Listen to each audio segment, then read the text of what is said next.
దేశానికి పెబ్బ ఎవరు? ప్రధానమంత్రి. ప్రధానమంత్రిని దండం పెట్టి మరి ఆయనకి ఎంత ఉండాలి బందోబస్తు? ఓ అమ్మ ఎన్నో తీర్లో ఉండాలి. ఆయన కంటే ఎక్కువ ఒక ముఖ్యమంత్రికి ఉండాలి. అబ్బరకొండు ఇందాం పరి ఏందో అబ్బరకొండ ఏమో అనుకున్నాం కానీ రాజన్న గౌరాల కొడుకు జగన్మోహన్ రెడ్డి చిన్నసన ఆసాం ఏం కాదు ఓని దండం పెట్టి దేశంలో ప్రధానమంత్రికి లేని భద్రత ఈయన జగన్ కల్పించుకున్నాడంటే చిన్నసన్న ఆసామానుల మరి హబ్బో నీ దండం పెట్టిరా నాయను.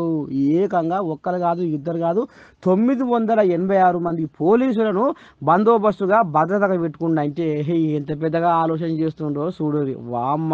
ఇక దీని మీద చంద్రబాబు నాయుడు కనుపెట్టి ఏం చేయాలో ఎట్ట చేయాలో ఈయన ఎంతమందిని పోలీసులను కాపలా పెట్టుకుంటూ రక్షణ పెట్టుకుంటూ ఇంతమంది అని ఓ గుడ్లప్పగించి చూసుకుంటా మొత్తం ఇప్పుడు ఆరాధిస్తారు అటనులా.